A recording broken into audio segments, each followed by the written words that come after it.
2025년 1월 14일 오전 생각의 끄적임을 공유합니다. 경제증시 이슈에 대한 공유와 해석에 있어 주관적인 관점이 많이 첨부됩니다. 맞고 틀리고 보단 다양한 해석으로 재밌게 읽어주셨으면 합니다. 1. 아침에 고양시 자유로에서 44대 연쇄 추돌 사고가 발생했다고 합니다. 도로가 일부 얼어 블랙 아이스 도로 살아움 지역이 종종 있어 브레이크가 들지 않는 곳이 있습니다. 눈이 없다고 안심할 때 사고가 납니다. 운전자는 안전운전을, 보행자는 미끄럼 사고 없는 무탈한 하루가 되길 바랍니다. 2. 미국의 10년물 국채금리가 지난주 금요일에 이어 4.8%를 돌파하며 증시를 상대적으로 약세로 만들고 있습니다. 어제 국내장이 열리는 중엔 그나마 4.75% 내외로 움직이던 국채금리가 16시를 기점으로 폭등 4.8%까지 순간적으로 급등을 했습니다. 밤사이 4.8% 내외 공방을 계속하다가 현재는 4.7%의 거래 중입니다. 그래도 상승분을 조금 반납합니다. 3. 10년물 국채금리가 치솟은 이유는 LA 산불 영향이 큽니다. 뭐 뜬금없이 산불이야? 싶을 수 있을 겁니다. 현재 LA 산불의 피해 규모가 수백조를 넘어가고 있습니다. 현 시점에선 화재를 진압하는 게 우선이지만 화재가 진압한 이후에 정부 차원에선 결국 해당 지역에 대한 재건이 들어가야 합니다. 자연재해 앞에서 국가가 알아서 도생하시오 할 수 없죠. 집은 물론이고 주요 도로와 전력 인프라까지 전부 사라진 LA 화재 지역은 이제 막대한 비용이 들어갈 텐데 결국 미국 재무부는 특별재해 채권 발행을 할 가능성이 매우 높습니다. 재해용으로 활용을 하더라도 결국은 미국의 채권 발행량이 늘어나게 된다는 거고 채권 가격이 늘면 가치가 하락하니 금리가 올라가겠죠. 지금 10년물 국채금리가 반응하는 것도 일어난 심리로 인한 변수가 하나 더 생긴 겁니다. 4. 미국도 월요일 첫 증시부터 개파락으로 출발하였지만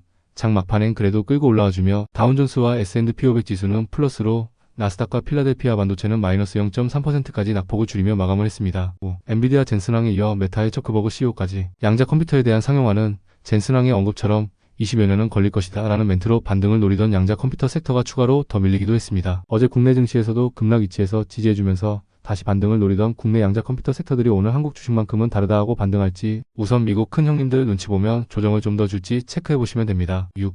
어제 미국장이 열리자마자 개파락으로 출발을 했다고 했습니다. 그 시점에 맞춰 비트코인도 순간적으로 9만 달러가 무너지기도 했습니다. 89,939달러까지 급락하며 패닉셀이 나왔고 현재는 94,300달러에 거래 중입니다. 업비트 기준으론 1억 3,750만원까지 급락 후 현재 1억 4,170만원에 거래 중입니다. 비트코인은 아마도 어느 정도의 선물 롱포지션 구축자들이 대규모 청산에 당하면서 급락이 나왔을 겁니다. 과거 선물 옵션 규모가 적을 땐 비트코인의 상방과 하방에 큰 관여를 하지 못하였고 코인 시총도 작았기 때문에 흔히들 사기만 하면 오르고 빠지는 시세 경험을 해보셨을 겁니다. 하지만 지금은 시장이 커졌기 때문에 무지성으로 계속 오르기도 어렵고 빠지기도 쉽지 않습니다. 특정한 트리거가 있지 않는다면 알트코인은 대신 제외입니다. 7. 어제 국내 증시 첫 시작은 코스피와 코스닥이 동반 마이너스 1% 이상 하락하며 금요일 미국 증시 하락분을 반영했습니다. 같이 공유한 예상대로 코스피는 2,500을 코스닥은 700을 넘어선 것을 한번 하방으로 깨고 다시 움직일 가능성을 열어두었는데 이번 주 중에 다시 반등하여 2500과 700 지수를 안정적으로 올라타는지를 확인해보는 게 좋을 듯합니다. 8. 어제는 로봇 섹터만 힘을 받는 모습이었습니다. 지수 자체를 이끌 만한 큰 시총을 가진 회사가 없다 보니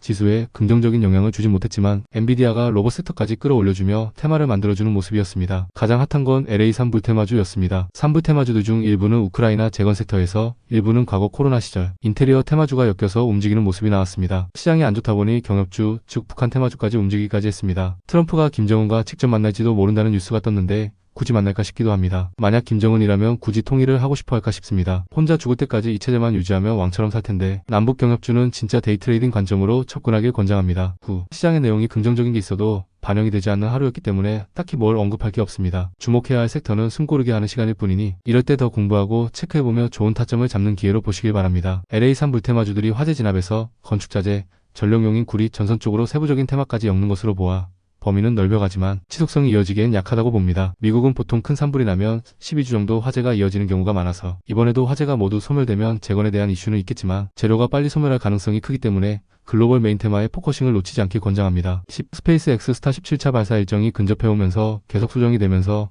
다시 15일로 연기되었습니다. 한국 시간으론 1월 16일 목요일 오전 7시로 발사 딜레이가 되지 않는다면 목요일 국내 증시의 우주항공 섹터 수급이 반영이 될 거로 보입니다. 아마도 그 전에 가장 기대치를 높이지 않을까 싶네요. 스페이스X의 유일한 대항마이고자 싶어하는 아마존 베이조소의 블루 오리진의 대형 재사용 발사체 뉴글렌의 첫 시험 발사일 12일의 발사로 어제 공유했는데 실제로는 발사 직전에 취소되어 다시 16일로 연기되었습니다. 로켓 하위 시스템의 문제로 연기한다고 합니다. 이래저래 이번 주엔 두 개의 주요 로켓 테스트가 예정되어 있습니다. 10일 정권이 바뀌며 꽃을 피우려다 계엄령으로 꽃을 미리 져버릴 뻔한 원전 섹터가 어제 시원하게 반등하는 움직임이 나왔습니다. 주말간에 나온 한국과 미국 양국 정부가 원자력 발전소 수출 협력 원칙에 대하여 약점 체결을 했다는 소식에 관련 섹터 일부 종목들이 강한 시세가 나왔습니다. 대장주인 두산에너빌리티는 어제는 시세를 만들진 않았지만 이미 지난주에 2만원 위로 갭을 띄워놓고 달리게 할 준비를 한 상태였습니다. 어제는 밸류체인 종목 중 중소형주들의 선방이 두드러졌습니다. 더욱이 원전 섹터와 LA3 브리슈로 전력, 전선 섹터와 함께 연간 섹터가 같이 움직이면서 수급이 몰리기도 했습니다. 12. 동일본 대지진 이슈와 그리고 한국은 한때 원전 재난 영화 덕에 국내에서 원자력에 대한 부정적인 이미지가 씌워지긴 했지만 전세계 탑티어 기술과 생태계를 보유하고 수출 효자 사업이 원자력은 정부 차원에서 부양하고 더 안전하고 타이트하게 관리하고 키워야 하는 사업입니다. 더욱이 AI 생태계를 구축함에 있어 막대한 에너지는 필수인데 현 시점에서 한국 지원과 여건으로 신재생 에너지로의 수급은 거의 불가합니다. 언론이나 특정 정치인들의 호도로 판단하면 안 되는 게 에너지 정책입니다. 냉정하게 현재 한국의 에너지 수급은 화석연료와 원자력이 담당하고 있습니다. 이와 관련한 이기적인 형태는 차후에 에너지 편으로 한번 공유하겠습니다. 하려던 이야기는 이것보다는 SMR입니다. 13. 한국과 원전 수주할 때마다 티격하는 기업이 있죠. 미국의 웨스팅하우스입니다. 최근 웨스팅하우스에서 소형 모듈 원전 SMR보다 더 작은 마이크로 원자로인 2인치 EVINCI를 개발, 원격 운영 제어 시스템을 승인받았다는 소식이 나옵니다. 물론 건설과 운영 등의 승인은 몇 년 뒤에나 받겠지만 SMR보다 더 빠르게 설치할 수 있고 건물 등 작은 사이즈에도 사용 가능한 원자력 에너지입니다. 전문가가 아니다 보니 보고 듣고 얕게 공부하고 있는 것을 짤막하게 공유하자면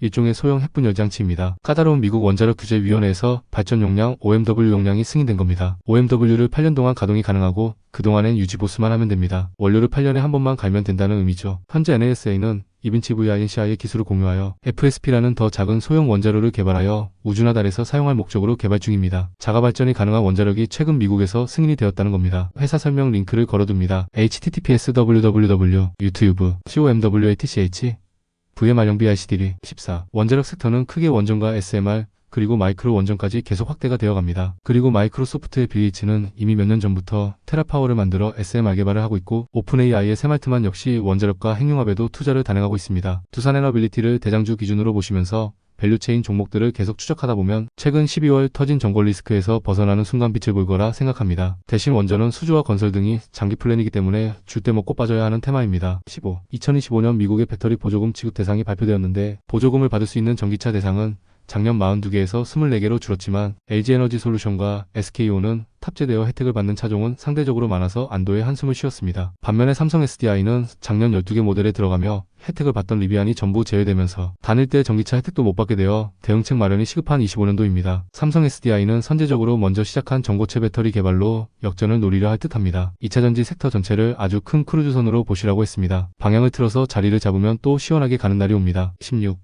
미국이 세계 등급으로 나눠 반도체 수출 규제를 할 예정이라고 했는데 AI 반도체 수출 통제 계획이 발표가 되었습니다. 한국은 최상위 동맹국으로 포함되어 무제한으로 미국의 AI 반도체 수출 허용 국가로 지정이 되었습니다. 중국, 러시아, 북한, 이란 등 20여국은 적대국으로 전면 금지가 됩니다. 여기서 잘 체크해야 할 게 중국과 러시아, 북한 등이 적대국이란 겁니다. 미국의 주적은 이들이란 겁니다. 국내에서도 일부 정치인들이 중국과 북한의 협력을 강조하는 사람들이 있는데 이들의 저희를 알아야 합니다. 진짜와 가짜를 교묘하게 섞고 짜집기해서 여론을 호도하는 세력이 있는 건 맞습니다. 17. 오늘은 위에 언급한 뉴스가 시장에 반영이 된다면 반도체 섹터가 반등을 할 것이고 그 중에서도 유리기판 쪽이 조금 더 강세 테마를 보일 가능성은 있습니다. 오늘 시장이 어수선하고 다른 테마 쪽에 수급이 불더라도 하루 더 조정하는 관점으로 보면 될 듯합니다. 18. 우리 한국도 1조를 투입하여 더 늦기 전에 AI 육성 대책을 마련하기로 했습니다. 조금 늦은 감이 있지만 그래도 지금이라도 해야 그나마 턱걸이라도 할 수 있을 겁니다. 2030년까지는 국가 AI 컴퓨팅 센터 구축에 4조 정도가 투입될 예정이기도 합니다. 이런 예산을 보고 또 만내 정리하는 분들이 계시면 참 답답할 뿐입니다. 지금 미국이 선진국이란 나라가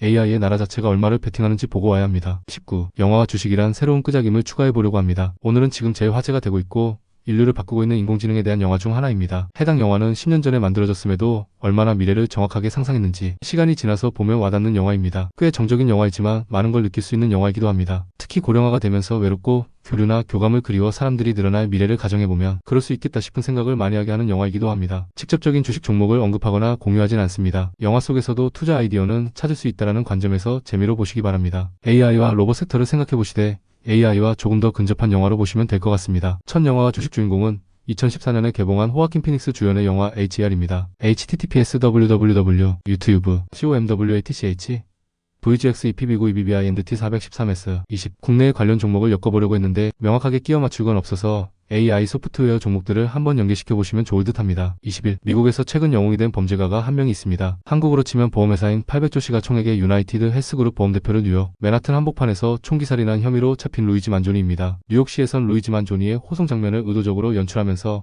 경각심을 가지게 하려고 했는데 의도와는 반대로 요새 말로 간지나게 사진이 연출처럼 찍히면서 정의에 맞선 슈퍼맨 혹은 예수의 모습으로 패러디되면서 오히려 신격화되고 영웅처럼 불리고 있습니다. 악명 높은 미국 감옥 내에서도 범죄자들끼리도 루이지 만조리는 건들지 말고 보호하라는 이야기가 돌 정도니까요. 미국은 자유의 국가이지만 한편으론 기득권들의 나라이기도 합니다. 총기가 허용된 미국에서 현재 기득권들은 아마도 난리가 났을 겁니다. 당장의 보험회사 CEO들은 경호를 더 늘렸으니 효과는 바로 나왔죠. 보통은 범죄를 저지르면 인생이 망한다라든가 계몽의 효과를 노리고 이례적으로 호송사진 등을 공개했을 텐데 이제 더욱 영웅화가 되어 한 회사의 CEO를 죽인 사람이 영웅이 되는 아이러니한 상황이 되었습니다. 앞으로 누군가가 CEO를 죽이고 이 사람이 원래는 이런 악행이 가득한 놈이고 힘없고 약한 자를 회사 입장에서 약탈했다라고 하면 영웅시되는 학습효과가 만들어질지도 모릅니다. 사유가 어찌되든 살인이 정당화되지 않아야 하는 게 질서를 위해서 중요한 문제인데 빈부격차가 심해지고 사회의 부가 양극화될수록 이 문제는 더욱 심화될 수밖에 없습니다. 한국이라고 예외일까요?